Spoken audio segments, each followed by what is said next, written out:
Assalamualaikum warahmatullahi wabarakatuh.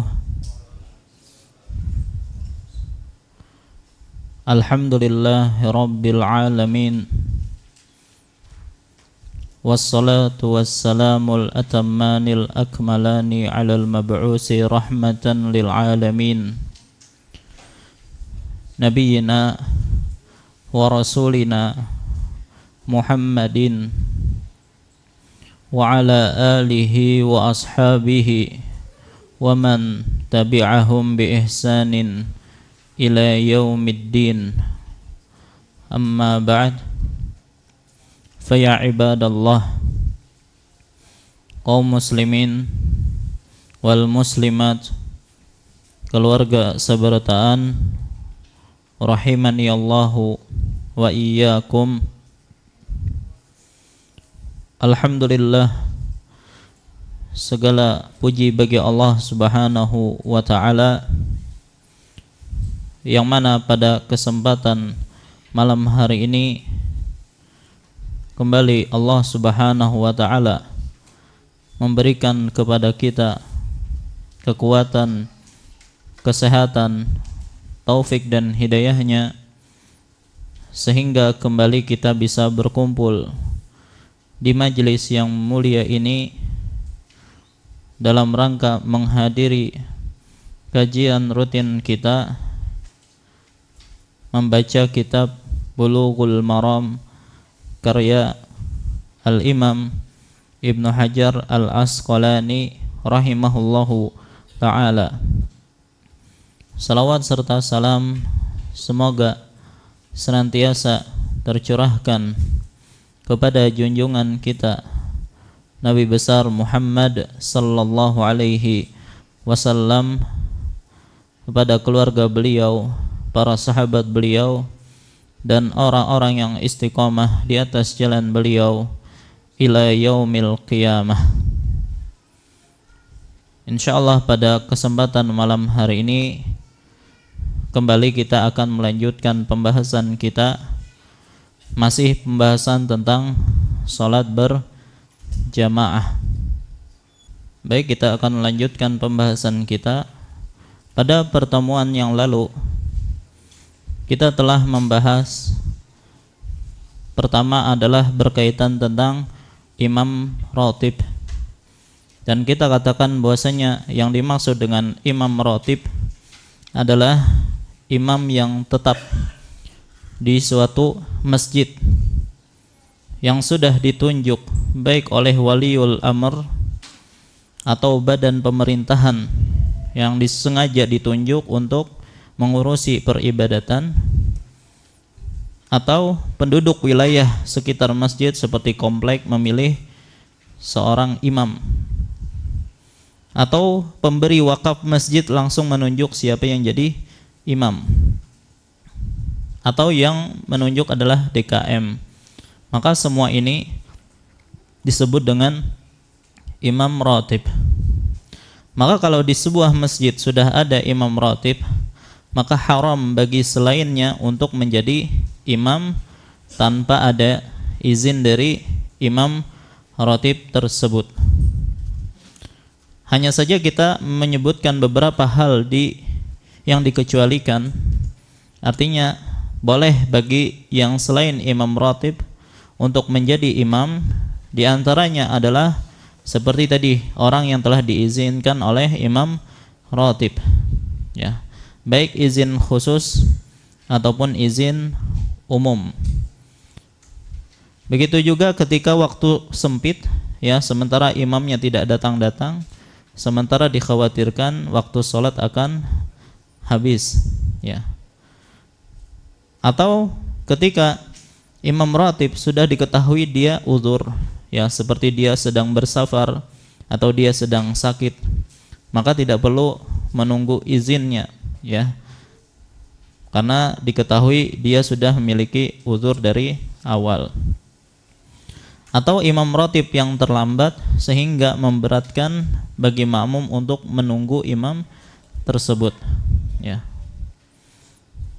Atau diketahui bahwasanya dari sifat dari imam tersebut ya imam tersebut sudah terkenal, artinya orangnya ramah, ya artinya tidak masalah kalaupun ada orang yang menggantikannya sebagai imam, walaupun kita tidak mendapatkan izin secara langsung dari beliau, akan tetapi dari sifat beliau diketahui bahwasanya beliau tidak akan marah kalaupun digantikan.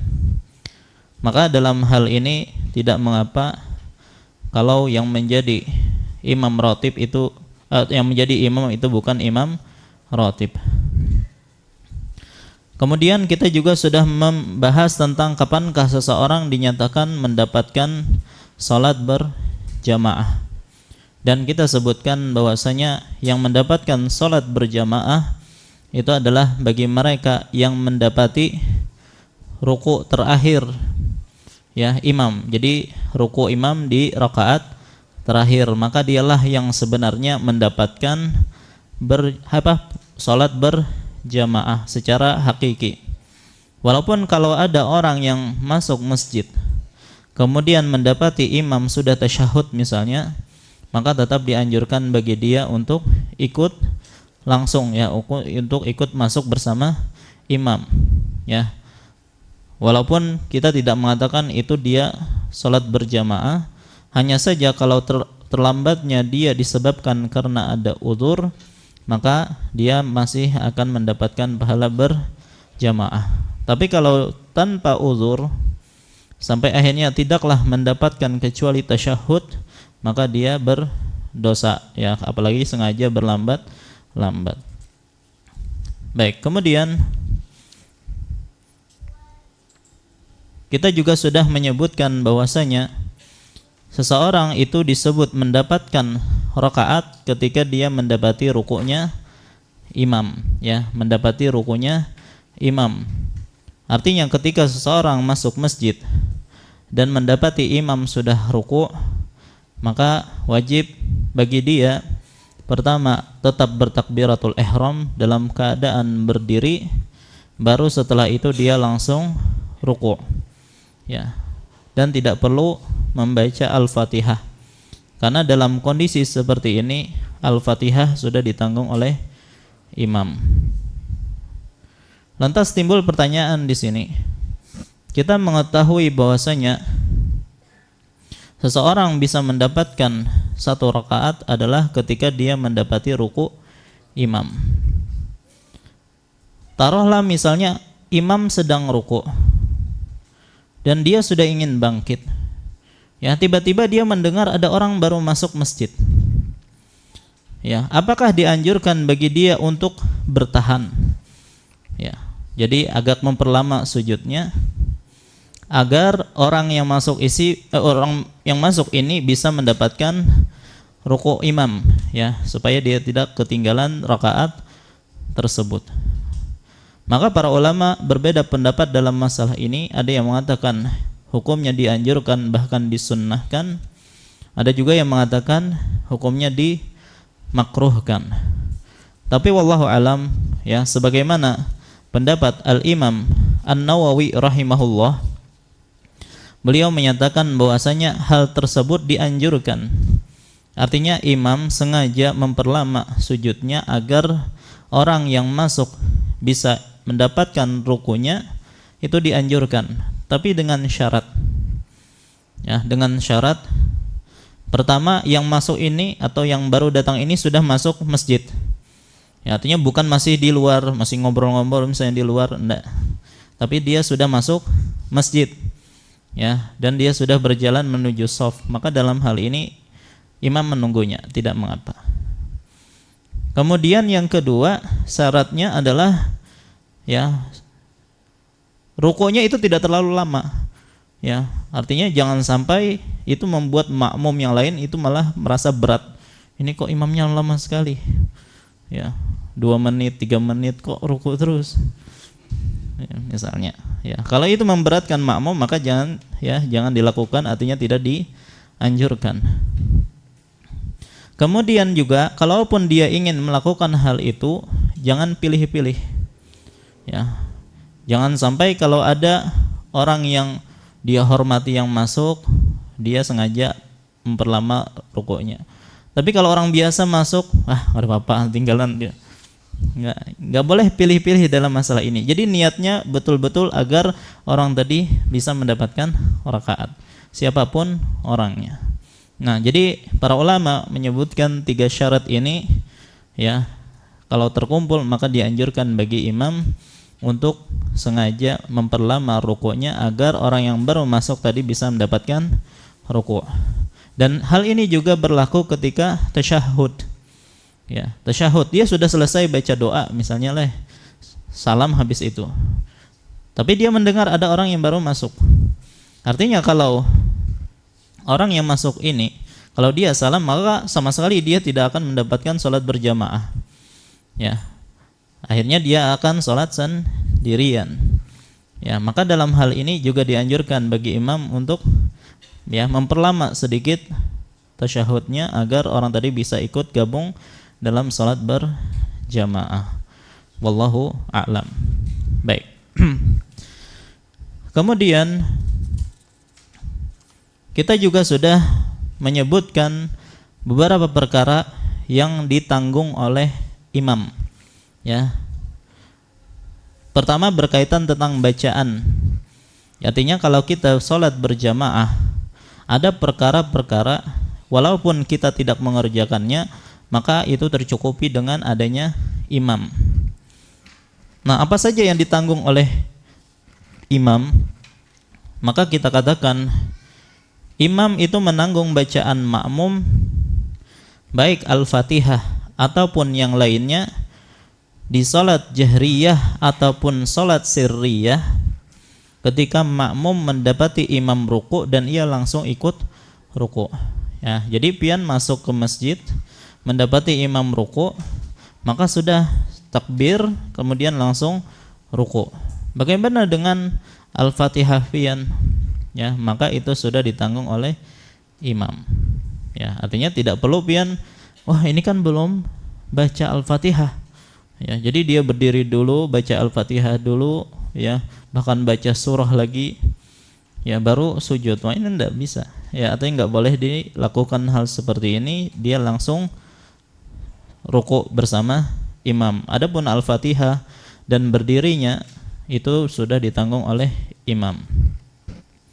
Begitu juga bagi makmum yang baca surah Al-Fatihah, ya, dia baru masuk masjid, mendapati imam itu masih berdiri, tetapi imam sudah ingin ruku. Ketika masuk makmum, dia mulai membaca Al-Fatihah, baru Alhamdulillahirabbil alamin, imam ruku. Nah, apa yang dilakukan oleh makmum? Apakah dia selesaikan Al-Fatihahnya? Jawabannya tidak. Ya, dia langsung ikut ruku bersama imam. Adapun sisa dari Al-Fatihahnya itu ditanggung oleh imam. Nah, dikecualikan kalau misalnya yang dibaca oleh makmum itu tinggal sedikit. Misalnya ghairil maghdubi alaihim waladdallin aja lagi tertinggal, maka dalam hal ini maka silahkan dia sempurnakan walaupun dia agak terlambat dari rukunya imam, selama dia memperkirakan imam tidak akan bangkit kalau dia sempurnakan Al-Fatihahnya. Tapi kalau ternyata imamnya itu masyhur cepat, ya, bahkan kalaupun kita membaca ghairil maghdubi alaihim waladdallin bisa-bisa sudah berdiri, maka langsung saja ikut ruku bersama imam. Baik, kemudian begitu juga yang ditanggung oleh imam adalah bacaan surah pada salat jahriyah. Jadi ketika imam itu membaca dengan suara keras, tidak dianjurkan bagi makmum untuk membaca surah. Ya. Baik. Jadi kalau surah itu tidak dianjurkan untuk dibaca. Nah, tapi bagaimana dengan Al-Fatihah? Maka terjadi perbedaan pendapat yang masyhur di kalangan para ulama. Apakah makmum itu tetap dianjurkan membaca surah Al-Fatihah di belakang imam yang dalam salat jahriyah, artinya ketika imam membaca dengan keras? Ada yang berpendapat tetap wajib membaca Al-Fatihah, ada yang mengatakan tidak wajib membaca Al-Fatihah. Ya, dan bagi mereka yang mengatakan tidak wajib membaca Al-Fatihah, berarti Al-Fatihahnya telah ditanggung oleh imam. Baik. Kemudian Kalau dalam sholat sirriyah, apakah imam menanggung Al-Fatihah dan surah bagi makmum? Jawabannya tidak. Ya, artinya tetap wajib bagi makmum membaca Al-Fatihah dan disunahkan untuk membaca surah. Begitu juga hal-hal yang ditanggung atau hal-hal yang lain yang ditanggung oleh imam, di antara lain adalah sujud sahwi. Ketika makmum meninggalkan salah satu kewajiban salat, ya, lupa misalnya membaca Subhana Rabbiyal Azim dan seterusnya, maka harusnya dia sujud sahwi. Nah, tapi ketika dia berjamaah, maka dia tidak perlu sujud sahwi karena telah ditanggung oleh imam. Begitu juga sujud tilawah. Ketika dalam salat sirriyah misalnya, makmum di belakang imam membaca surah yang di situ ada ayat sajadahnya, ya, maka tidak perlu sujud sajadah sendirian dan itu sudah tercukupi dengan imam. Kemudian di antara yang ditanggung oleh imam juga apa? Sutrah. Artinya tidak wajib bagi makmum atau tidak dianjurkan bagi makmum untuk sengaja memasang sutrah ya ketika salat berjamaah. Ya, kecuali bagi mereka yang masbuk, yang mana akhirnya dia akan salat sendirian ketika menyempurnakan beberapa rakaat yang tertinggal, ya, maka tidak mengapa memasang sutrah. Ya, adapun kalau dari awal dia bersama imam, maka tidak perlu memasang sutrah. Baik. Kemudian di antara hal yang ditanggung oleh imam juga kemarin apa? Doa kunut. Artinya cukup bagi makmum untuk mengaminkan doa kunutnya imam. Tidak perlu ya membaca kunut juga. Kemudian juga yang ditanggung oleh imam adalah tasyahud awal. Tasyahud awal pertama ketika makmum masbuk dalam 4 rakaat, itu kan ya, misalnya salat zuhur dia masbuk, dia masuknya ke rakaat keduanya imam, maka terhitung bagi dia untuk rakaat pertama. Maka ketika dia melakukan rakaat yang kedua, harusnya kan dia tasyahud awal, tapi karena mengikuti imam, maka tidak perlu untuk sujud untuk tasyahud awal, ya, dan itu sudah ditanggung oleh imam, ya. Baik. Begitu juga ketika imam lupa tasyahud awal langsung naik, ya, maka dalam hal ini makmum ikut imam naik, ya, tidak perlu tasyahud awal sendirian. Kemudian yang terakhir yang ditanggung oleh imam adalah perkataan Sami Allahu liman hamidah. Jadi ketika imam mengatakan Sami Allahu liman hamidah, maka makmum langsung mengatakan Rabbana walakal hamd atau Rabbana lakal hamd. Baik. Adapun membaca doa iftitah itu tetap dianjurkan baik dalam salat sirriyah ataupun jahriyah, ya, selama imam belum membaca Al-Fatihah. Baik. Itu sampai ke situ kemarin lah, ya. Baik, pelajaran malam ini kita akan lanjutkan. Maka kalau kita tadi menyebutkan tentang hal-hal yang ditanggung oleh imam, di antaranya adalah surah Al-Fatihah, ya, dalam salat jahriyah, maka kita ingin mengumpulkan kapan saja sih makmum itu tidak diharuskan membaca Al-Fatihah, atau kapan sih membaca Al-Fatihah itu gugur bagi makmum. Kapan membaca Al-Fatihah itu gugur bagi makmum, ya. Baik, yang pertama ada 4, ya. Yang pertama adalah apabila dia tidak mampu membaca Al-Fatihah. Kapan orang tidak mampu membaca Al-Fatihah? Baru masuk Islam, belum hafal surah Al-Fatihah, maka tidak wajib bagi dia membaca Al-Fatihah. Bisa diganti dengan surah yang lain kalau ada hafalannya, kalau tidak bisa dengan tasbih, takbir dan seterusnya. Baik. Atau mereka yang bisu, ya, mereka tidak bisa membaca Al-Fatihah, maka gugur juga bagi mereka. Ya, ini masuk tidak mampu. Yang kedua adalah kapan gugurnya? Orang yang masbuk tadi dan mendapati imam ruku'. Orang yang masbuk mendapati imam ruku', maka tidak dianjurkan ya atau tidak diharuskan bagi dia untuk membaca Al-Fatihah, tapi langsung ikut ruku'.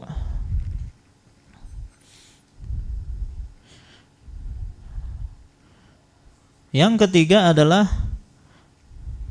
masbuk yang tidak bisa menyempurnakan bacaan Al-Fatihah. Jadi sebagian Al-Fatihahnya ditanggung oleh imam ya. Jadi yang ini ditanggung sebagian Al-Fatihah maksudnya. Yaitu orang yang tidak selesai membaca Al-Fatihah dan imam sudah ruku' ya. Baik karena dia baru masuk jamaah ya, karena masbuk, atau karena dia memang bacaannya lambat sementara imamnya cepat ya, ngebut misalnya. Maka dalam hal ini gugur membaca Al-Fatihah bagi makmum. Dan yang keempat, dan ini adalah hal yang diperselisihkan oleh para ulama, yaitu dalam salat jahriyah ya, dalam salat jahriyah bagi mereka yang berpendapat tidak wajib, maka mengatakan Al-Fatihahnya telah ditanggung oleh imam. Baik. Nah, taruhlah ada di antara kita misalnya yang menyatakan membaca Al-Fatihah itu tetap wajib di belakang imam yang membaca keras, artinya dalam salat jahriyah. Yang menjadi pertanyaan, kapan dia membaca Al-Fatihahnya? Ya, sementara kan imam membaca Al-Fatihah, kemudian membaca surah. Nah, membaca Al-Fatihahnya kapan? Ya, apalagi kalau misalnya tidak ada diamnya imamnya. Ya. Maka kita katakan bagi mereka yang tetap menyatakan wajib membaca Al-Fatihah, kapan membaca Al-Fatihahnya? Pertama, di saat diamnya imam. Di saat diamnya imam. Ya, di tempat-tempat imam diam. Nah, kapan itu? Maka ada 3 tempat imam diam di dalam salatnya. Pertama, diam sebelum membaca Al-Fatihah. Ya, seperti ketika dia membaca iftitah. Kan makmum juga dianjurkan membaca iftitah. Taruhlah misalnya imam membaca iftitah yang panjang, sementara makmum membaca iftitah yang pendek. Nah, maka masih ada waktu diam bagi imam di situ. Ya, belum mulai membaca Al-Fatihah. Maka boleh bagi seorang untuk menggunakan kesempatan itu untuk membaca Al-Fatihah. Kalau enggak selesai gimana? Ya, baru alhamdulillahirabbil alamin arrahmanir rahim, imam sudah mulai membaca Al-Fatihah. Gimana tuh? Maka dalam hal ini dia stop dulu bacaannya, nanti cari di mana imam itu diam lagi. Ya, makanya ini repot bagi mereka yang menyatakan wajib membaca Al-Fatihah, karena harus mencari waktu-waktu diamnya imam. Jadi sebelum membaca Al-Fatihah atau setelah membaca Al-Fatihah. Kalau misalnya imam selesai membaca Al-Fatihah, kemudian dia ingin membaca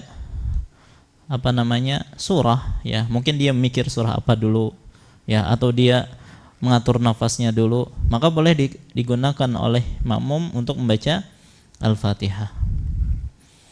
Kemudian tempat ketiga, tempat diamnya imam itu adalah setelah selesai membaca surah dan sebelum ruku. Nah, di antara sunnah ya bagi imam itu ketika dia membaca surah, janganlah dia ruku kecuali dia diam sebentar.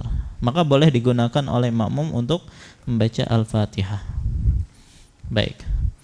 Kalau misalnya imam tidak punya sakatah, ya tidak punya diam, baca terus ya bersambung, ini apabila membacanya, ya, maka dalam hal ini para ulama menyebutkan tidak mengapa ya dia membaca Al-Fatihah walaupun imam sedang membaca surah.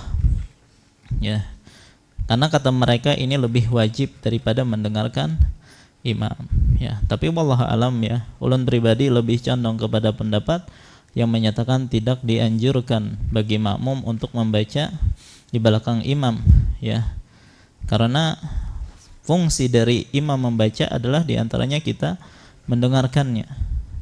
Ya, kalau kita ikut membaca, pertama bacaan kita tidak fokus karena sambil mendengarkan imam, ya, bacaan imam tidak terperhatikan. Yang menjadi masalah bagaimana kalau imam salah-salah. Kita ingin negur sementara kita tersibukkan dengan membaca Al-Fatihah, kan gitu. Jadi kekhusyuan itu akan hilang ketika kita harus memaksakan membaca sementara imam juga membaca. Baik. Tapi ini adalah permasalahan yang masyhur, ya, artinya di kalangan para ulama memang terjadi perbedaan pendapat, dan perbedaan pendapatnya perbedaan pendapat yang kuat. Ya, jadi tidak mengapa bagi mereka yang tetap mengatakan wajib membaca Al-Fatihah. Baik. Apabila makmum tidak tidak mendengar bacaan imam, ya, misalnya dalam salat jahriyah, ya, tapi makmum karena mungkin lemahnya suara imam sementara posisinya jauh misalnya, jadi makmum tidak mendengar bacaan imam sama sekali, ya, atau makmumnya yang tuli, ya, dia nggak dengar bacaan imam. Nah, sementara kalau dikatakan mendengarkan imam, dia sendiri nggak dengar. Ya, apakah dalam kondisi seperti ini dia membaca Al-Fatihah atau gimana?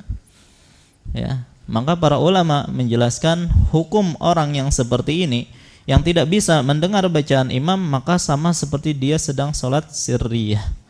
Maka dalam hal ini wajib bagi makmum untuk membaca Al-Fatihah. Ya, karena tujuan seseorang tidak membaca Al-Fatihah di belakang imam supaya mendengarkan bacaan imam. Nah, sekarang dia tidak bisa mendengar bacaan imam, maka kewajiban membaca Al-Fatihah itu tetap, ya, kepada makmum. Baik. Pembahasan berikutnya adalah tentang aturan mengikuti imam, ya, atau yang diistilahkan dengan mutaba'atul imam. Baik, berkaitan tentang masalah ini silahkan buka hadis nomor 406. Oh, salah nih, bukan 406. Nomornya belum diganti. 431, afwan.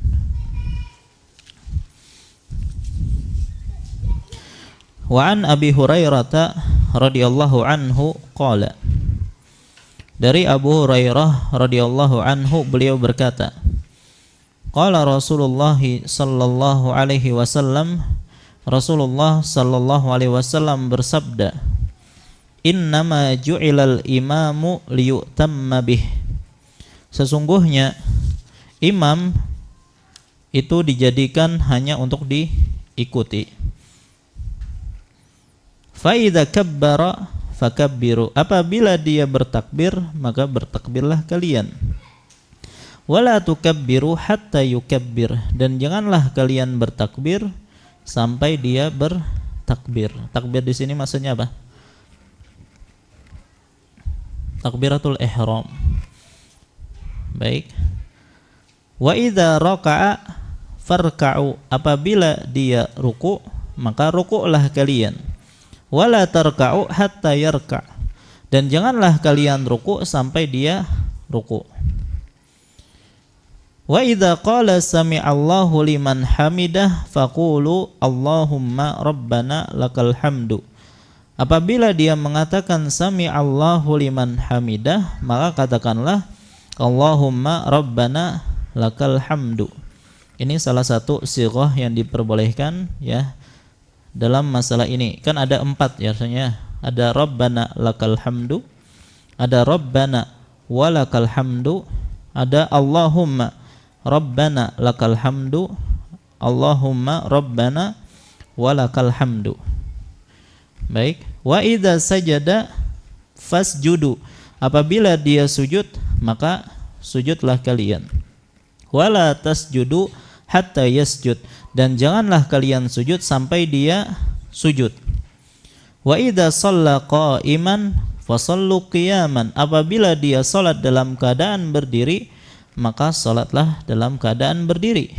Wa idza shalla qa'idan fasallu qu'udan ajma'in, dan apabila dia salat sambil duduk maka salatlah kalian sambil duduk. Nah, adapun potongan terakhir tentang duduk dan berdirinya imam akan ada pembahasan tersendiri insyaallah. Baik, yang jadi perhatian kita di sini pertama kata Nabi sallallahu alaihi wasallam, innama ju'ilal imamu liyutamma bih.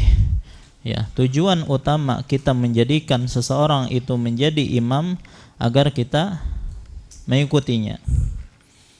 Baik, maka kalau kita katakan mengikuti, maka tidak boleh mendahului, ya, tidak boleh membarengi, ya, tidak boleh melambati ya istilahnya, ya, sengaja berlambat-lambat ya darinya. Kemudian fa idza kabbara fakabbiru, apabila dia bertakbir maka kalian bertakbirlah. Baik, di sini ada huruf fa namanya ya.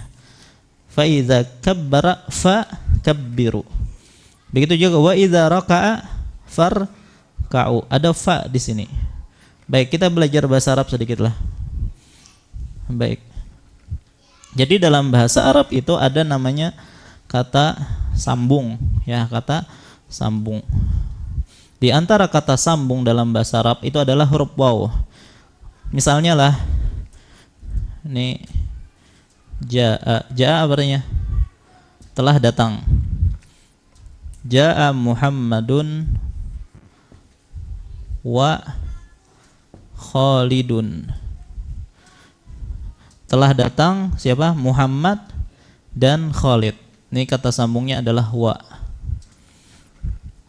Baik. Yang kedua, jaa Muhammadun fa Khalidun. Fa. Jaa Muhammadun summa Khalidun. Ini summa. Nah, 3 huruf ini waw, fa, summa itu disebut dengan huruf ataf. Baik. Satu lagi, jaa Muhammadun ma'a Khalidin. Baik, di sini pakai ma'a. Ulun kadang akan menjelaskan kenapa din di sinilah. Kita ingin menjelaskan huruf-huruf ini saja. Huruf waw itu diartikan dan waw fungsinya sebatas menggabung. Sebatas menggabung atau mengumpulkan. Begini maksudnya. Telah datang Muhammad dan Khalid. Kita tidak tahu, yang penting dua-duanya datang. Enggak tahu siapa yang duluan datang. Ya. Yang penting keduanya datang. Sudah? Jaa Muhammadun fa Khalidun. Maka fa itu artinya lalu. Ya, ini terjemahan bebas lah. Maka fungsi dari fa, ya, berurutan, ya, secara langsung. Artinya begitu datang Muhammad, datang setelahnya langsung siapa? Khalid. Tapi ada urutan di sini. Ada urutan, Muhammad dulu datang baru Khalid. Baik. Kalau summa artinya kemudian. Maka berurutan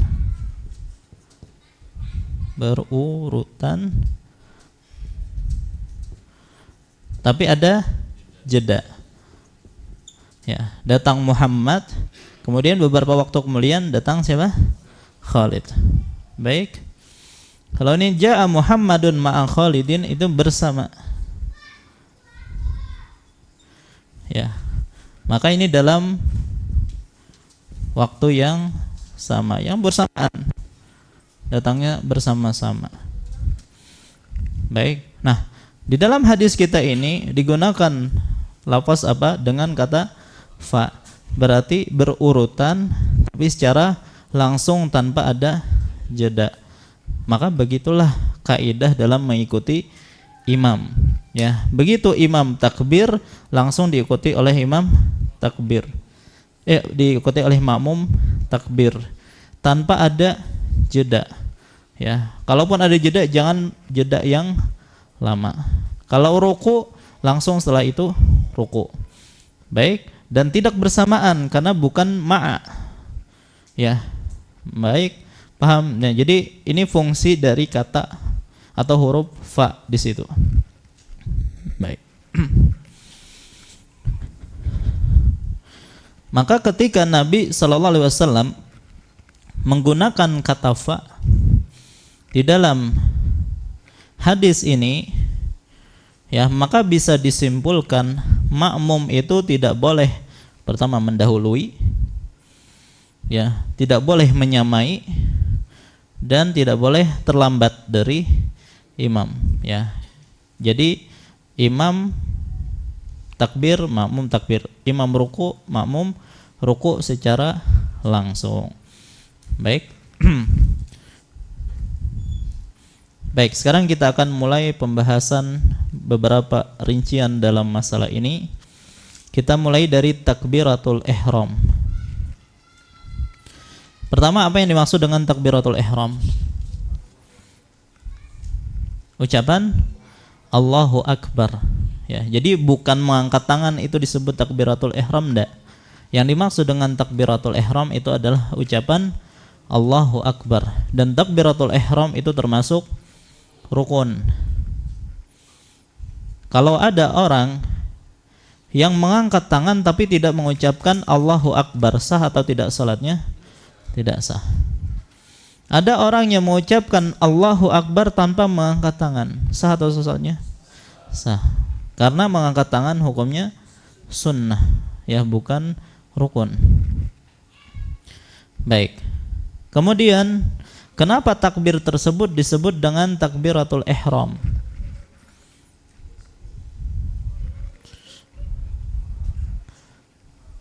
Ya, mengharamkan perkara-perkara yang sebelumnya halal. Contohnya makan, minum, berbicara, ya. Maka dengan adanya takbir tersebut haram jadinya segala yang sebelumnya. Makanya disebut dengan takbiratul ihram. Takbir yang mengharamkan yang sebelumnya dihalalkan. Dan dengan itulah seseorang itu masuk ke dalam salat. Ya. Baik. Maka takbiratul ihram yang paling utama bagi seorang makmum itu adalah ketika imam bertakbir Allahu Akbar, maka makmum juga ikut bertakbir. Yang paling sempurna seperti itu, ya, Allahu Akbar dilanjutkan oleh makmum Allahu Akbar. Adapun kalau makmum bertakbir sebelum imam bertakbir, ya, kan sudah imam mengatur shaf nih, datang seseorang langsung Allahu Akbar, imam belum takbir. Maka sah kata salatnya? Kada sah. Kenapa? Karena imam saja belum mulai, ya. Jadi imam belum mulai kok makmum sudah mulai. Ya, maka ini tidak sah kalau dia mendahului. Atau misalnya makmum bertakbir sebelum imam selesai bertakbir. Paham enggak? Jadi imam sudah mulai bertakbir, Allah, baru Allah, imamnya sudah Allahu Akbar. Ya, jadi mungkin mulainya itu sama, ya, tidak mendahului, ya. Tapi belum selesai imam bertakbir, makmum sudah selesai takbirnya. Ya. Ya, dibalapnya imam. Ya. Dan yang ketiga, bagaimana kalau makmum takbir bersamaan dengan imam? Ya, dari awalnya sama, ya, akhirnya juga sama. Allahu Akbar, ya, sama. Allahu Akbar, barnya itu sama aja. Ya. Apa hukumnya? Maka tiga kondisi ini, baik mendahului imam, ya, atau sebelum imam selesai takbir dia sudah takbir duluan, sama aja, ini mendahului juga. Atau bersamaan dengan imam, ya. Apa hukum salat orang seperti ini? Jawabannya jumhur ulama ketiga kondisi di atas, ya, menyebabkan salat makmum itu tidak sah. Ya, artinya kalau dia teruskan salatnya maka tidak sah. karena ia memulai salat sebelum mulai imam, ya, atau dia membersamai imam, sementara dia sendiri menjadi makmum. Kan niatnya menjadi makmum, ya, kok mendahului imam gitu, atau kok sama dengan imam, maka tidak sah. Itu tidak dikatakan sebagai orang yang bermakmuman, ya, atau berimaman. Jadi pendapat yang kuat adalah hal ini tidak sah. Bagaimana agar dia salatnya sah? Maka ulangi takbirnya. Artinya setelah imam bertakbir baru dia ulangi takbirnya agar dia salatnya menjadi sah. Sepertinya sudah isya, ya. Baik, kita lanjutkan setelah salat insyaallah. Wallahu ta'ala alam wa sallallahu ala nabiyina Muhammad wa ala alihi washabihi wasallam. Assalamualaikum warahmatullahi wabarakatuh. Alhamdulillahi rabbil alamin, wa bihi nasta'in ala umurid dunya waddin, wa ashhadu an la ilaha illallah wahdahu la syarikalah, wa ashhadu anna Muhammadan abduhu wa rasuluh.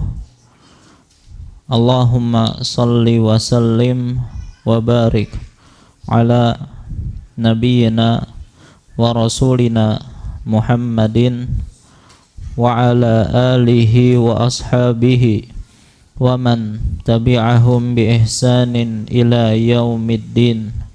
Amma ba'd.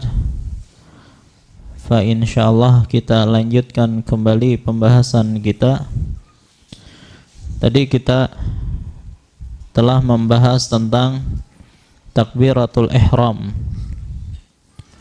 yang mana takbiratul ihram yang paling afdal bagi makmum adalah setelah imam bertakbir. Jadi ketika imam selesai bertakbir membaca Allahu Akbar, maka makmum langsung mengatakan Allahu Akbar. Dan hal itu sebagaimana sabda Nabi sallallahu alaihi wasallam, fa idza kabbara fakabbiru. Apabila ia bertakbir, maka bertakbirlah. Baik, maka di sini anjurannya adalah mutaba'ah, mengikuti imam secara langsung.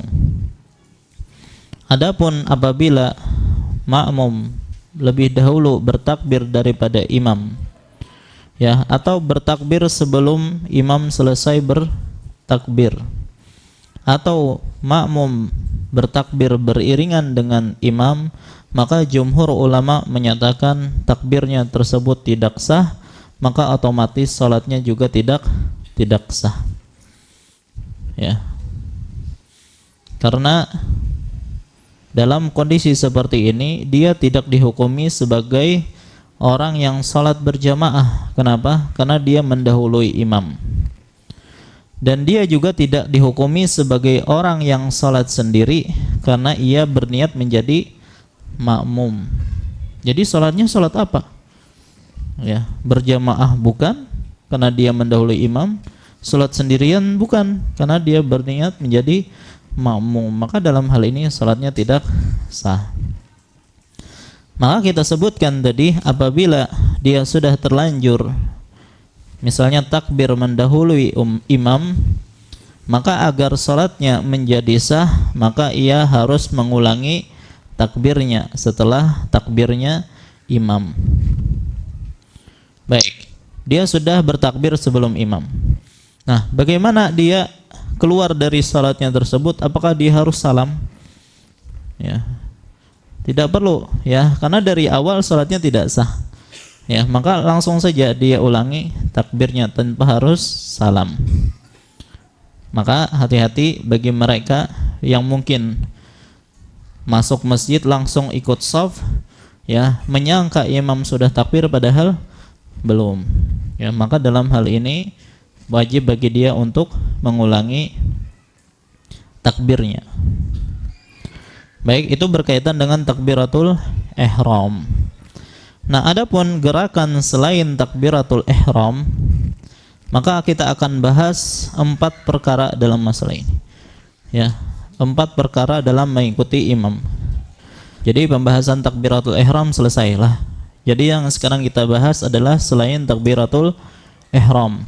Nah, terkait tentang makmum mengikuti imam ada 4 istilah. Yang pertama ada yang disebut dengan mutaba'ah. Mutaba'ah, nanti kita akan jelaskan. Yang kedua ada yang diistilahkan dengan muwafaqah.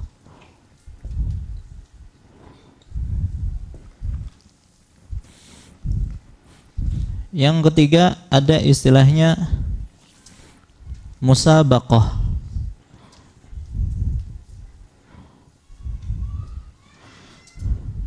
Dan yang keempat ada yang disebut dengan mukhalafah. Baik.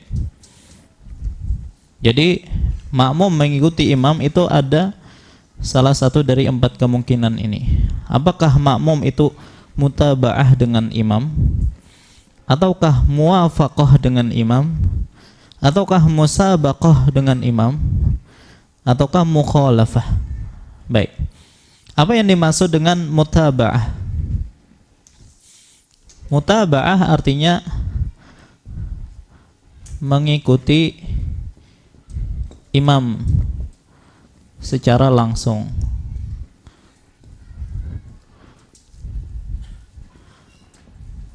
Ya. Imam ruku diikuti oleh makmum yang ruku, itu disebut dengan mutaba'ah. Kalau muwafaqah, ya, makmum membarengi imam. Artinya sama dengan gerakan imam. Ya, artinya imam dan makmum ruku dalam waktu yang sama, sujud dalam waktu yang sama. Ini disebut dengan muwafaqah. Baik. Kalau musabaqah, ya, musabaqah tilawatul Quran misalnya, ya, perlombaan. Maksudnya di sini adalah makmum mendahului imam, ya, ingin berlomba dengan imam. Baik.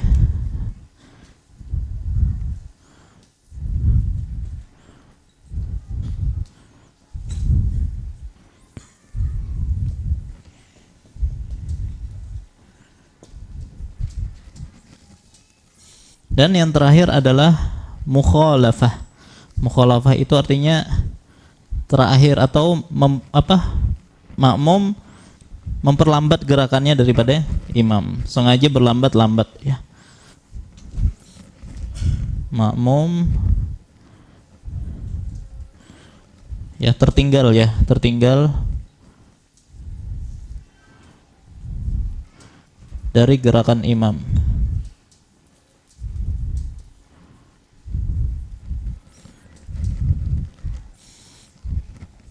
Contoh, ya, makmum sujud karena ingin memperpanjang doa di situ, ya. Jadi dia masih sujud, imam sudah duduk di antara 2 sujud, bahkan sudah sujud lagi, dia masih sujud pertama, ya, misalnya. Atau imam sujud terakhir, ya, makmum juga sujud. Ketika imam sujud untuk tasyahud, dia masih sujud, nggak bangkit-bangkit. Oh, ini mumpung sujud terakhir katanya. Ya, jadi dilamain di situ dia sujud. Ya, sampai imam hampir salam dia baru bangkit. Ya. Atau imam sudah salam, dia masih baca doa, panjang doanya. Ya, imam tuntung berzikir, dia baru salam misalnya. Nah, apa hukum seperti itu? Kita akan bahas satu persatu, ya, dalam masalah ini. Kita mulai dari mutaba'ah.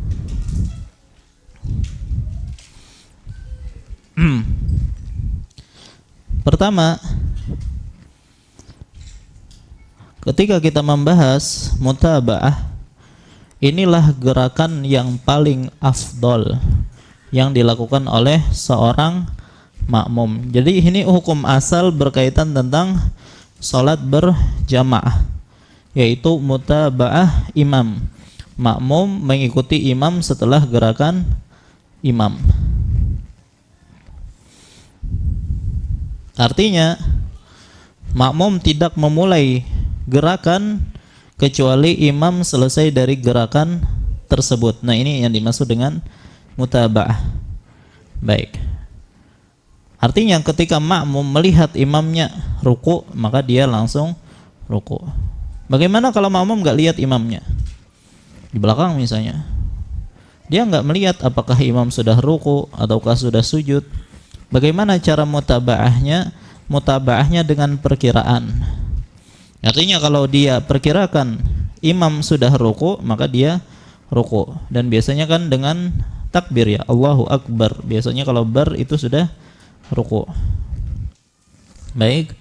Nah, jadi ini yang disebut dengan mutaba'ah, dan ini hukum asal, ya, hukum asal dalam salat berjamaah. Makanya apabila imam ruku, maka makmum tidak mulai ruku kecuali imam sudah ruku, yaitu sampainya tangan imam kemana?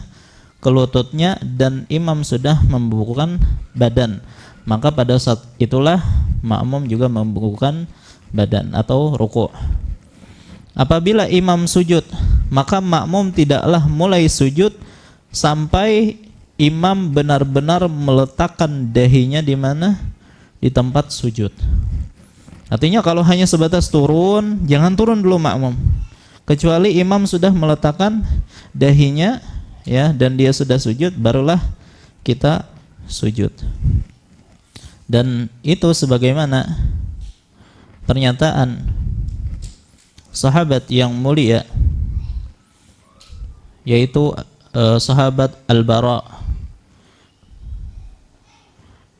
yaitu Nabi SAW bersabda, atau ketika Nabi SAW mengatakan sami Allahu liman hamidah, lam yahna ahadun minna zahrahu hatta yaqa'an nabiyyu sallallahu alaihi wasallam sajidan. Jadi ketika Nabi SAW mengucapkan sami Allahu liman hamidah, ya, kemudian beliau sujud, nah kami tidaklah membungkukkan badan kami untuk sujud kecuali Nabi SAW telah sempurna sujud, baru kami sujud. Ini yang disebut dengan istilah mutaba'ah. Baik. Yang kedua adalah muwafaqah. Muwafaqah adalah kondisi gerakan makmum berbarengan dengan gerakan imam. Kalau takbiratul ihram berbarengan, hukumnya tadi tidak sah. Ya, ini jumhur ulama berpendapat demikian. Bagaimana dengan selain takbiratul ihram? Seperti makmum ruku berbarengan dengan rukunya imam, sujud berbarengan dengan sujudnya imam, maka para ulama menyebutkan hukumnya adalah makruh. Tidak sampai batal, ya, tapi hukumnya makruh. Kenapa makruh? Pertama, karena menyelisihi perbuatan sahabat. Para sahabat tidak pernah berbarengan dengan gerakan Nabi sallallahu alaihi wasallam. Mereka selalu mutaba'ah. Kalau ada yang bertanya, kenapa bukan haram? Ya, kok malah makruh saja gitu ya? Maka para ulama menjelaskan, karena ya hal ini tidak menghilangkan makna berimaman. Ya, karena dia tidak mendahului imam, ya. Dan tidak juga tertinggal jauh dari imam, dia hanya saja gerakannya sama dengan imam. Jadi di sini masih ada mengikuti imam dalam masalah ini. Ini yang pertama. Kemudian juga tidak ada dalil tegas akan haramnya ini atau batalnya salat, ya, maka hukum asalnya adalah sah salatnya. Nah, sebagian ulama menyatakan bahwa hal tersebut itu makruh karena hal ini berada di antara dua kondisi. kondisi yang diharamkan dengan tegas dan kondisi yang disyariatkan. Haram yang tegas adalah mendahului imam. Di sini dia tidak mendahului imam. Yang disyariatkan di sini mutabaah, di sini dia tidak mutabaah. Jadi antara yang diharamkan ya dan juga yang disyariatkan ya, antara dua-dua hal ini. Maka para ulama menjelaskan kalau ada kondisi yang mana dia berada di antara hal yang diharamkan dan hal yang disyariatkan, maka hukumnya adalah makruh. Baik. Contoh yang lain berkaitan masalah ini, berada dalam dua posisi ini, yang disyariatkan dan yang diharamkan. Ya, dia berada di tengah-tengah. Maka para ulama menyebutkan ini hukumnya adalah makruh. Contohnya, memakai pakaian sampai melewati mata kaki, hukumnya adalah haram. Ya, melewati batas mata kaki haram. Memakai pakaian di atas mata kaki, ya, disyariatkan. Jadi ini diharamkan, ini disyariatkan. Kalau tengah-tengah gimana? Pas di mata kakinya. Ya, adapun di antara keduanya yaitu pas di mata kakinya, tidak di atasnya dan tidak di bawahnya, tapi pas di mata kakinya, maka para ulama menyebutkan hukumnya adalah makruh. Ya. Jadi tidak sampai haram. Nah, ini mungkin bisa dijadikan sebagai solusi bagi mereka yang tidak ingin kelihatan ekstrim dalam cingkrang, ya. Artinya dalam kantoran mungkin, ya. Artinya yang penting itu jangan di bawah mata kaki. Kalaupun pas di mata kaki, maka para ulama menyebutkan hukumnya tidak sampai haram, tapi hukumnya makruh. Ya, tapi yang namanya makruh ya jangan dikerjakan kalau bisa, ya. Kalau terdesak ya mungkin. Kalau masih bisa diangkat saja di atas mata kaki, maka itu lebih utama. Ya, dan perkara celana di atas mata kaki itu sudah perkara yang biasa di zaman sekarang, ya. Walaupun memang sebagian masih ada nyinyir lah istilahnya, ya. Baik. Nah, maka para ulama menyebutkan juga dalam masalah ini gerakan makmum selain takbiratul ihram kalau dia sama dengan imam, maka hukumnya adalah makruh. Baik. Yang ketiga adalah musabaqah atau as-sabqu, yaitu kondisi makmum mendahului gerakan imam. Apa hukumnya? Haram. Ya, bahkan hukumnya termasuk dosa besar. Dan ada enggak orang yang salatnya itu mendahului imam, baik sujud duluan, ya, kemudian rukuk berdahulu, ya, sujud berdahulu, ya. Kan kadang kita lihat itu baru sujud pertama bangkit, duduk di antara dua sujud. Ketika ingin sujud yang keduanya sudah siap-siap gitu lah. Ya, sedikit saja Allahu Akbar langsung. Ya, bahkan belum imam sujud dia sudah sujud duluan. Ada yang seperti itu, ya. Banyak kita dapati hal demikian. Dan terkadang kita merasa aneh dengan orang yang mendahului imam seperti ini. Ya, padahal ia tahu dia masuk ke dalam salat dengan takbiratul ihram dan tidaklah keluar dari salat kecuali dengan salam, dan dia tidak akan salam kecuali imam salam. Ya, jadi buat apa berlomba dengan imam toh akhirnya kalah juga kan gitu. Enggak ada faedahnya sebenarnya. Ya, kecuali kalau dia duluan, dia lebih dulu selesai sholatnya, ya mungkin ada faedahnya di sini.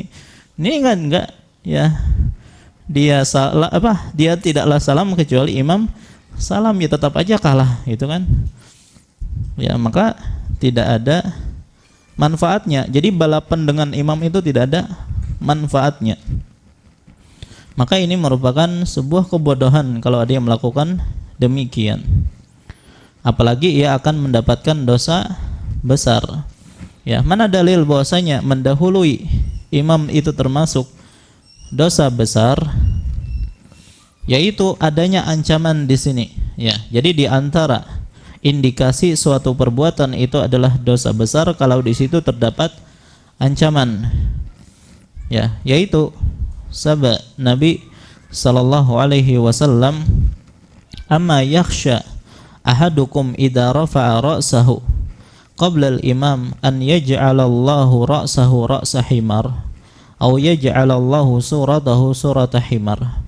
Apakah salah seorang di antara kalian tidak khawatir apabila dia mengangkat kepalanya sebelum imam, ya, baik mengangkat kepalanya ketika ruku lebih dulu daripada imam atau bangkit dari sujud lebih dulu daripada imam, apakah dia tidak khawatir, ya, kalau Allah Subhanahu wa taala merubah kepalanya menjadi kepala keledai, ataukah bentuknya seperti bentuk keledai.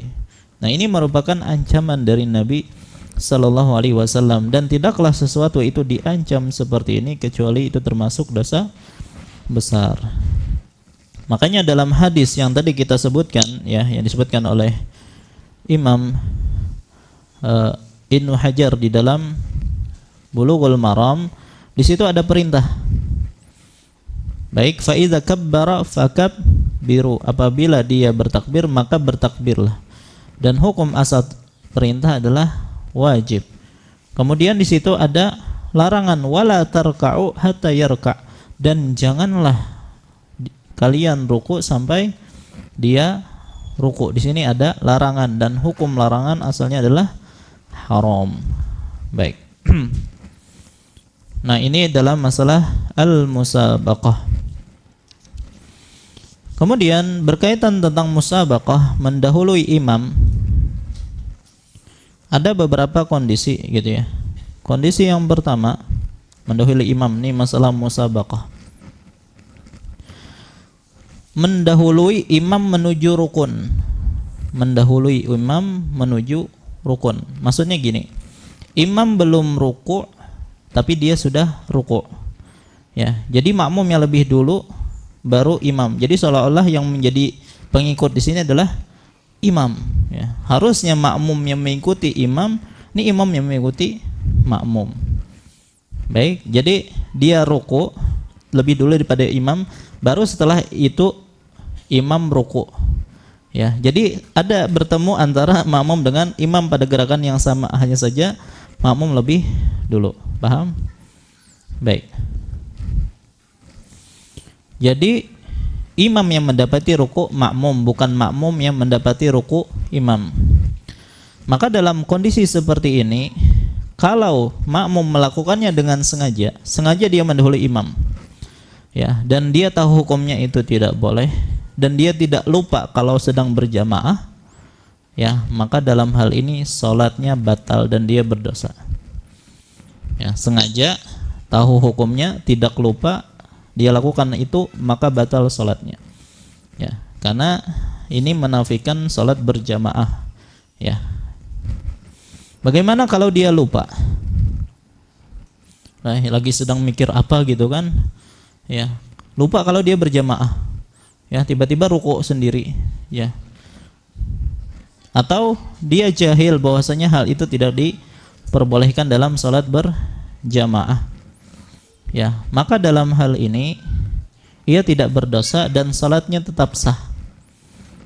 Baik, atau karena dia salah sangka, ya, misalnya dia sedang berjamaah, ada orang datang terlambat, ya, kemudian bertakbir, takbiratul ihram, tapi dengan suara keras. Ya, jadi orang yang berimaman ini nyangka itu suara imam. Jadi Allahu Akbar, ya. Dia ruku akhirnya. Gak tahu kalau ternyata itu bukan suara imam, dan ini sering terjadi, ya, sering terjadi, ya. Makanya kalau orang yang baru masuk mau takbiratul ihram gak usah nyaring-nyaring, ya, bahkan nyaring melebihi suara imam kadang, ya.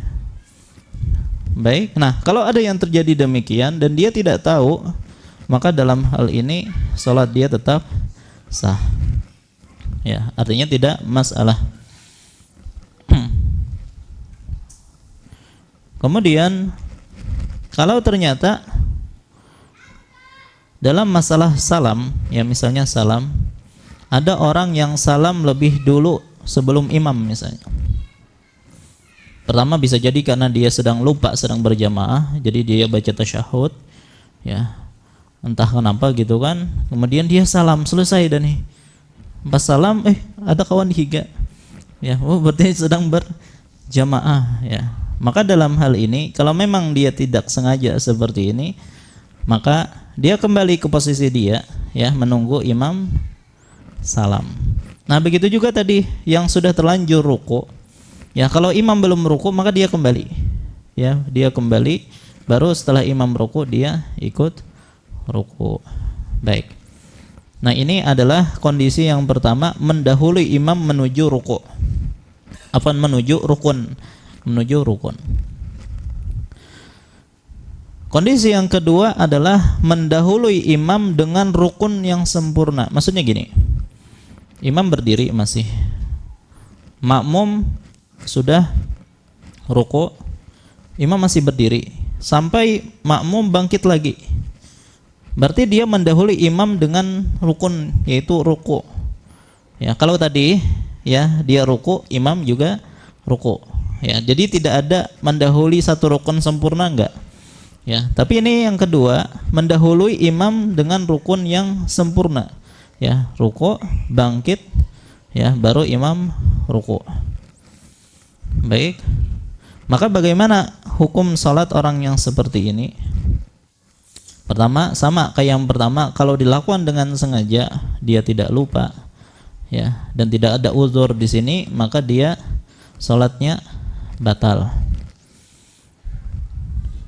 Tapi kalau ternyata makmum melakukannya karena lupa atau jahil atau salah sangka tadi, ya, dia mendengar banyak takbir nih, jadi dia terus saja dikira suara imam padahal imam belum ruku misalnya. Maka dalam kondisi seperti ini tadi, taruhlah dia ruku dulu bangkit lagi. Kalau dia masih menyangka imam itu masih dalam posisi yang sama dengan dia, ya, sampai akhirnya dia mengetahui tapi imam sudah berada posisi yang sama dengan dia. Ya, dia tahu nih kalau dia kesalahan tadi mendahului imam, tapi setelah imam berada pada posisi sama dengan dia, maka dalam hal ini dia maafkan. Ya, karena dia tidak tahu. Ya, atau karena dia lupa. Tapi kalau misalnya dia sudah berdiri, ya, baru ingat, loh, ternyata imam belum ruku, belum bangkit. Kalau dia langsung, ya, misalnya imam sudah ruku, dia ingat nih, maka dia harus kembali ke ruku, langsung ikuti imam. Kalau dia tetap berdiri, ya, akhirnya menunggu imam bangkit, ikut sujud, maka batal salatnya. Paham lah, Pian? Baik. Kayak apa tadi kisahnya? Jadi makmum, ya, ruku duluan, kemudian bangkit. Ini imam belum ruku. Sudah, kalau dia lakukan itu karena ada uzur, kalau ada uzur tadi batal sudah salatnya. Sekarang dia ada uzur, dia nggak tahu, dia mendengar takbir banyak gitu kan, dikira sudah berdiri. Ternyata dia tahu ketika imam sudah sama-sama berdiri. Setelah ruku imam berdiri, baru makmum tahu kalau dia tadi mendahului imam. Maka kalau tidak tahu seperti ini, maka sah salatnya. Nah, tapi kalau dia sudah tahu, misalnya ketika sudah berdiri, imam ruku, nah dia tahu nih, imam belum sampai pada posisi dia, maka dalam kondisi seperti ini dia langsung mengikuti imam ruku, ya. Jangan dia berdiam menunggu imam bangkit lagi. Kalau dia menunggu imam bangkit, ya, maka salatnya batal. Paham insyaallah? Baik. Itu adalah musabaqah. Adapun mukhalafah nanti kita akhirkan. Kita ingin bahas dulu. Dari tadi kita membahas tentang mutaba'ah atau muwafaqah atau musabaqah berkaitan dengan gerakan. Ya kan, gerakan. Baik, bagaimana dengan bacaan? Apakah bacaan itu harus mutaba'ah juga? Ya, baik. Kalau takbiratul ihram tadi wajib mutaba'ah. Wajib mutaba'ah. Kalau salam, ini kan kita membahas bacaan ya. Bacaan itu diantaranya takbiratul ihram, ucapan salam. Nah, dua ini sudah kita bahas tadi. Kalau itu adalah takbiratul ihram, ya, maka wajib mutaba'ah. Kalau salam, ya, maka yang afdal adalah mutaba'ah. Tapi kalau ternyata muwafaqah, maka hukumnya makruh tadi. Ya. Tapi kalau apa tadi? Musabaqah, maka tidak boleh ya. Kalau sengaja batal, kalau tidak sengaja maka harus kembali kepada posisi dia. Nanti kalau salam imam baru dia salam. Nah, sekarang selain dua hal ini, selain takbir dan selain salam. Pertama adalah takbiratul intiqal. Kan ketika takbiratul intiqal, imam mengucapkannya dengan nyaring. Ya Allahu Akbar. Ya, sementara takbiratul intiqal itu hukumnya wajib juga bagi makmum. Baik, bolehkah dia musabaqah? Tidak boleh. Muwafaqah hukumnya apa? Makruh, ya. Makruh. Ya, adapun mutaba'ah itu yang dituntut. Jadi Allahu Akbar imam ruku, maka makmum baru mengucapkan Allahu Akbar. Jangan berbarengan dengan imam. Kalau berbarengan dengan imam, maka para ulama menyebutkan ini hukumnya makruh. Baik. Kemudian bacaan Al-Fatihah bagi mereka yang memandang wajibnya membaca Al-Fatihah di belakang imam yang membaca jahriyah. Boleh tidak mendahului imam? Ya. Dia membacanya pas selesai doa iftitah. Tadi sudah kita katakan boleh. Nah, jadi dia sudah punya kesempatan baca Al-Fatihah, ya dia baca pada waktu itu juga, maka tidak mengapa. Baik. Kemudian bacaan amin, apakah mutabah atau muwafaqah atau musabaqah? Muwafaqah. Apa maksudnya muwafaqah tadi? Bersama-sama, ya. Sebenarnya bacaan amin itu terjadi perbedaan pendapat di kalangan para ulama. Apakah mutabaah juga ataukah muwafaqah? Ya. Tapi wallahu alam pendapat yang paling kuat di sini adalah muwafaqah. Jadi berbarengan membaca amin bersama imam. Ya, mana dalil bahwasanya bacaan amin itu harus atau dianjurkan berbarengan dengan imam? Yaitu sabda Nabi sallallahu alaihi wasallam. Ya. Pertama, wa idza qara'a ghairil maghdubi alaihim waladdallin faqulu amin.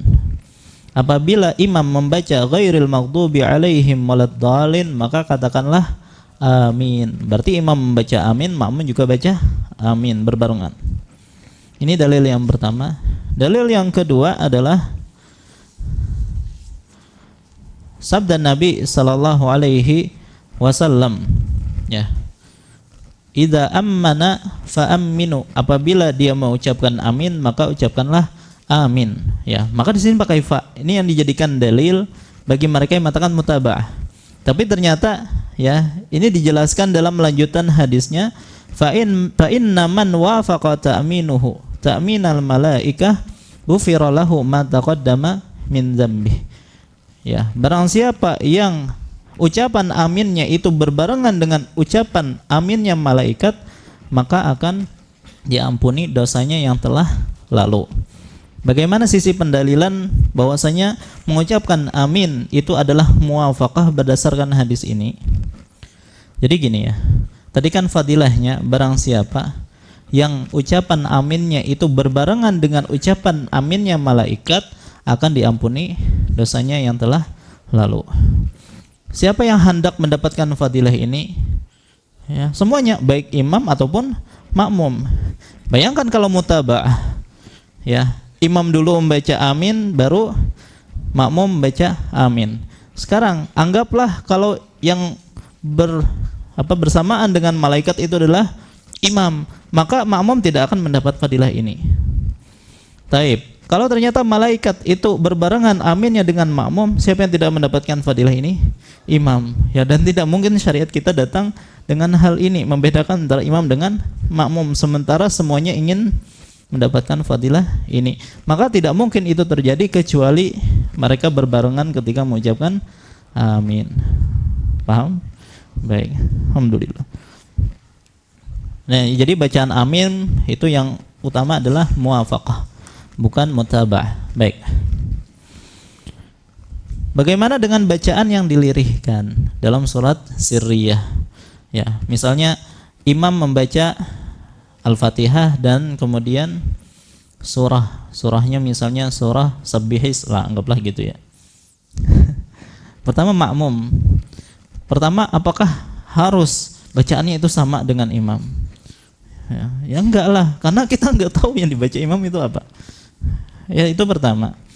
Ya, kemudian ketika misalnya tadi membaca Al-Fatihah, ya, apakah kita harus menunggu imam membaca Al-Fatihah dulu? Jangan-jangan imam masih membaca iftitah. Apakah artinya kita tidak boleh membaca Al-Fatihah dulu? Atau gimana? Nah, maka dalam masalah bacaan yang dilirihkan ini tidak ada istilah mutabaah, muwafaqah, terserah. Ya, kita baca sesuai dengan apa yang kita ingin baca. Begitu juga dalam lafaz atau zikir ruku, sujud. Walaupun kita mungkin mendengar sedikit bacaan imam, ya, maka tidak harus sama atau tidak pasti harus menunggu imam. Jadi tidak ada kaitannya antara bacaan imam dengan makmum kalau itu bacaan yang dilirihkan atau yang disirkan. Baik. Nah, itu berkaitan tentang masalah bacaan. Baik, sekarang kita akan berpindah kepada yang keempat yang disebut dengan mukhalafah atau ta'akhur, yaitu makmum tertinggal dari gerakan imam. Baik, tentang takbiratul ihram sudah kita bahas belum nih? Ta'akhur dalam masalah takbiratul ihram belum kita bahas. Jadi kalau ada makmum, ya, imam sudah sholat nih, ya, sudah Allahu Akbar, ya, mungkin bahkan sudah 1 rakaat 2 rakaat, datang makmum, ya, maka tidak masalah bagi makmum dia takbir kapan saja dan dia sudah masuk imam, ya, masuk berjamaah, ya, walaupun nanti ketika imam salam wajib dia menambah ketertinggalan dia. Yang masalahnya begini, dia sudah ada di masjid, ya, dia bahkan sudah berada di shaf, tapi sengaja dia berlambat-lambat, ya, bukan karena ada uzur, atau mungkin dia sudah ada di pelatar masjid, ya, cuman berlambat-lambat dia masuk masjid, ya, apalagi yang dibaca adalah ayat sajadah subuh Jumat, ya, udah kan aja dulu di luar sampai nanti ketika mendekati ruku, ya, hanya masuk gitu. Baik, apa hukum orang seperti ini? Ya, sengaja dia berlambat-lambat untuk takbiratul ihram bersama imam, ya, maka wallahu alam, ya, kalau dia mendapatkan rakaat, maka pendapat yang kuat dia tetap mendapatkan rakaat pertama, ya kan?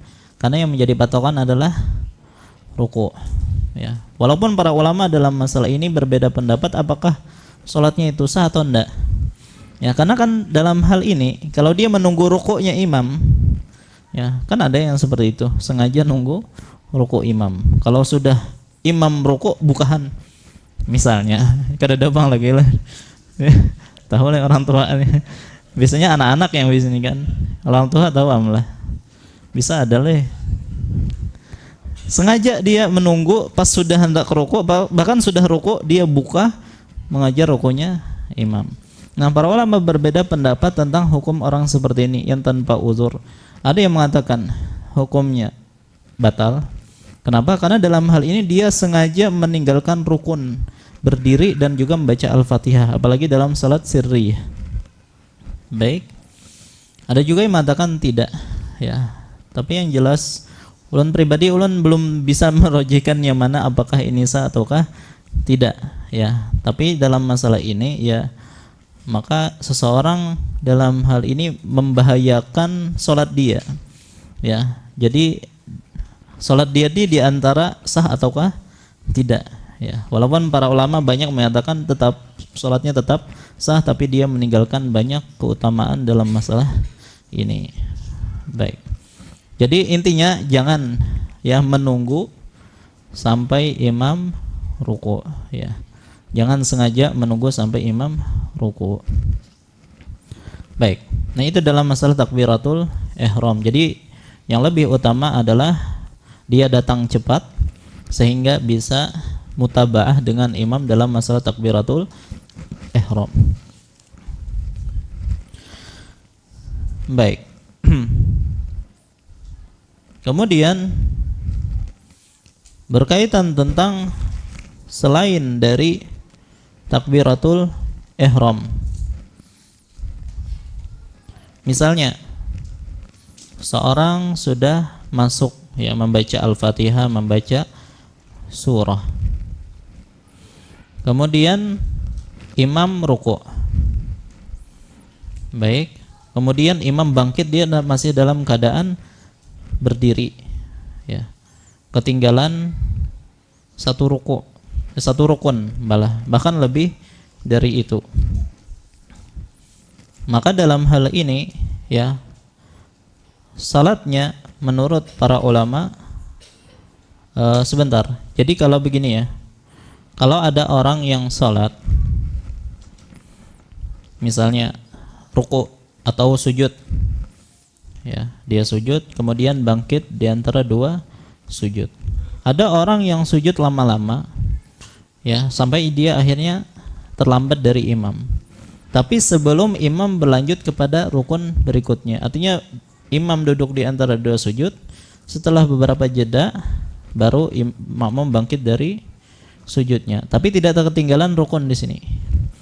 Ya, maka dalam hal ini kalau tidak ketinggalan rukun, maka para ulama menyebutkan salatnya tetap sah. Salatnya tetap sah, namun menyelisihi hal yang lebih utama. Ya, ingat tidak ada rukun yang tertinggal di sini, hanya saja dia lambat. Jadi hukum asalnya ya tadi kembali kepada mutaba'ah. Mutaba'ah itu langsung. Nah, dikecualikan dalam hal ini dalam masalah membaca Al-Fatihah. Ya, artinya boleh seseorang ada jeda dengan dengan imam kalau dia ingin menyempurnakan bacaan Al-Fatihah yang tinggal sedikit. Ya, kalau tinggal sedikit maka tidak mengapa dia sempurnakan. Ya, selama dia yakin imam tidak bangkit dari rukunya. Kalau dia yakin imam akan bangkit dari rukunya, maka tidak boleh langsung ikut sujud, tidak boleh mukhalafah dalam masalah ini. Baik. Nah, bagaimana kalau ternyata mukhalafahnya sampai ketinggalan satu rukun atau lebih? Dia berdiri, imam sudah ruku, bangkit, bahkan sujud, dia masih dalam posisi berdiri. Kalau dia melakukan hal ini dengan sengaja dan tahu hukumnya, tidak lupa ya dan tidak salah paham misalnya dalam masalah ini, dia tetap berdiri ya, maka dalam masalah ini batal salatnya. Jadi sampai satu rukun saja dia ketinggalan, maka dia batal salatnya. Adapun kalau kalau ada uzur seperti tidak mendengar suara imam, dia masih dalam posisi berdiri, atau dia jahil dalam masalah ini, dia sengaja tetap sujud walaupun imam sudah duduk di antara dua sujud, kemudian sujud lagi, tapi dia tetap sujud di sujud yang pertama. Kalau dia jahil dalam masalah ini, maka tidak berdosa. Baik, kalau ada uzur seperti ini, apa yang dia lakukan? Maka dia langsung mengejar ketertinggalan dia. Ya, seperti tadi orang yang berdiri masih, dia tidak mendengar imam karena mikrofonnya listrik mati misalnya, nggak tahu nih imam sudah ruku atau belum. Ya, pas nyala listriknya, sami Allahu liman hamidah. Nah, berarti sudah ruku tadi. Ya, bahkan sudah bangkit. Apa yang dilakukan oleh makmum dalam masalah ini? Maka dia langsung ruku, ya, tentunya dipercepat dan dia bangkit mengejar ketertinggalan dia dan tetap salatnya sah. Ya. Nah, dia bisa mengejar imam seperti ini tapi dengan syarat. Dengan syarat imamnya tidak berada pada posisi yang sama dengan dia pada rakaat berikutnya. Jadi dia masih berdiri tadi kan? Selama imam masih ruku, berdiri, sujud, maka boleh bagi makmum ini untuk ngejar ketertinggalan dia. Ingat, ini semuanya kalau ada uzur. Baik, kalau ternyata imam sudah ruku, sudah sujud, duduk di antara dua sujud, sujud lagi, berdiri pulang, makmum masih berdiri nih. Sekarang imam sudah pada posisi yang sama dengan dia, maka dalam kondisi seperti ini makmum tidak mengejar ketertinggalan dia, tapi dianggap dia masbuk. Ya, dianggap dia masbuk. Kapan dia sempurnakan? Setelah salam. Jadi seperti orang yang masbuk. Baik, paham insyaallah. Jadi kalau ketinggalan satu rukun atau lebih, kalau tanpa uzur maka batal sholatnya. Kalau ada uzur maka langsung dia kejar ketertinggalan dia, kecuali kalau imam sudah berada posisi yang sama dengan dia, maka dia dianggap masbuk. Baik. Bagaimana dengan salam? Orang yang sengaja berlambat-lambat ya salam. Ini kan nggak ada ketinggalan rukun lagi nih kecuali salam aja. Ya, maka dalam hal ini ya, kalau ada yang sengaja berlambat-lambat dalam masalah ini, maka salatnya tetap sah, hanya saja dia menyelisihi yang lebih afdal. Baik.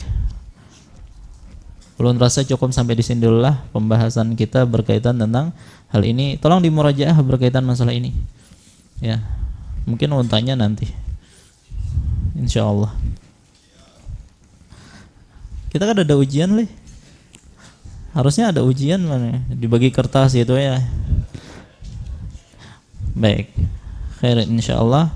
Insyaallah pada pertemuan yang akan datang kita akan membahas tentang masalah imamah ya, karakteristik tentang imam dan seterusnya.